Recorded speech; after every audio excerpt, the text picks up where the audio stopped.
Bismillahirrahmanirrahim. Assalamualaikum warahmatullahi wabarakatuh. Apa kabar semuanya? Kembali lagi di channel Kobe TV.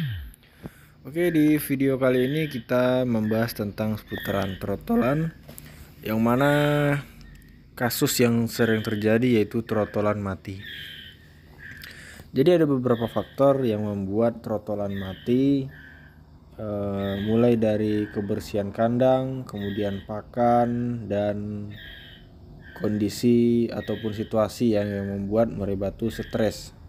Nah, jadi beberapa hal ini akan kita jabarkan secara rinci ya, supaya teman-teman sekalian bisa mengetahui apa penyebab trotolan murai batu bisa mati. Oke, jadi yang pertama, efek dari kandang yang kotor.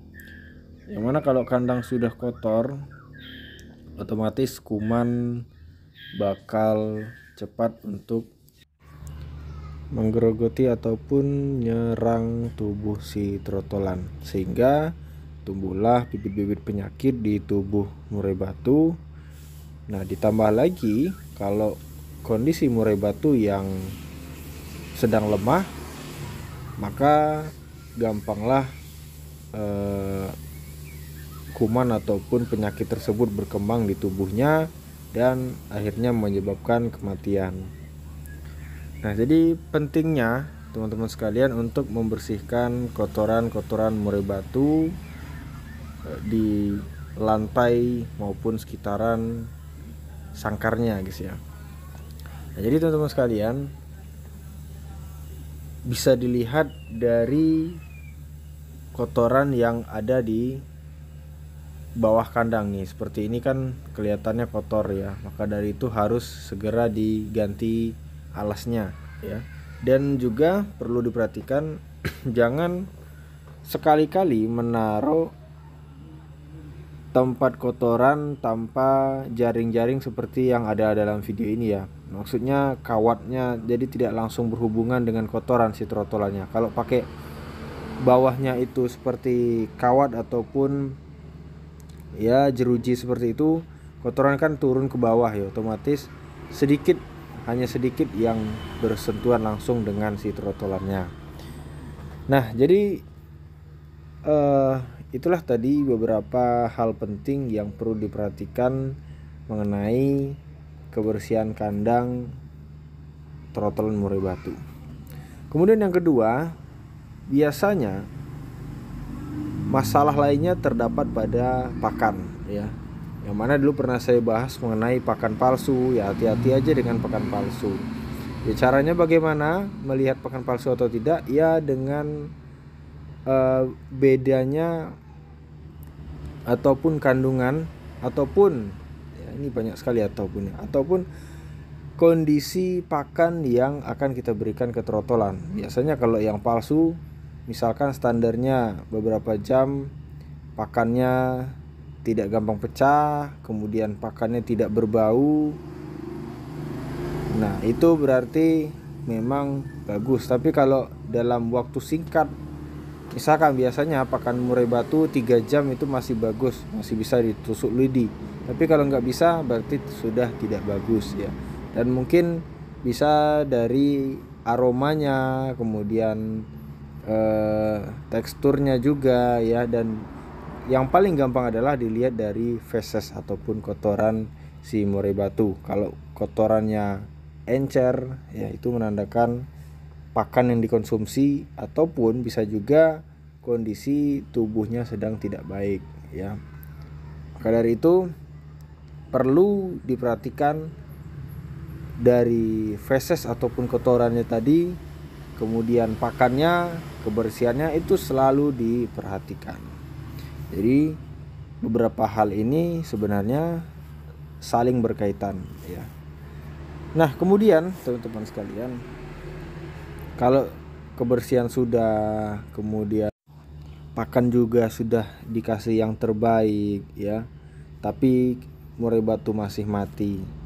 Nah, kemungkinan ada beberapa hal yang mungkin kita belum konsisten, seperti pemberian pakannya belum konsisten. Karena kita harus tahu murai batu ini jangan sampai telat makan ya. Maka dari itu makannya itu harus selalu ready ya, ataupun yang masih disuap setiap jam harus dipantau ya. Jangankan setiap jam, setiap waktu itu harus dilihat kondisinya ya. Bukan harus setiap jam 2 jam gitu ya, tapi kalau bisa itu tiap waktu. Makanya saya naruh trotolan ini berada di tempat yang sering saya lalui ya, seperti di ruang tamu dan mungkin tempat khusus ya. Kalaupun tempat khusus yang terselubung, tersembunyi, itu kadang saya lupa. Nah, tapi kalau di tempat lalu lalang saya kadang saling sambil lewat, aman, sambil lewat, udah habis, nah gitu guys. Jadi hal tersebut haruslah perlu ya. Karena kalau dia sudah pernah kehabisan makan ataupun telat makan, itu biasanya tubuhnya bakal gampang sekali diserang penyakit, apalagi kondisi kandangnya tadi yang kotor ya, itu teman-teman. Nah, kemudian kalau 3 hal tersebut tadi sudah, mungkin faktor yang keempat ini yang menyebabkan trotolan teman-teman mati, yaitu adalah stres. Ya, murai batu stres biasanya terjadi jikalau ada suatu kondisi yang berubah dari biasanya ya. Contoh, adanya suara-suara yang keras tiba-tiba ya. Contoh aja lah, ada pesta ataupun lagi ada perbaikan rumah dan sebagainya ya, sehingga membuat ataupun menimbulkan suara-suara yang keras.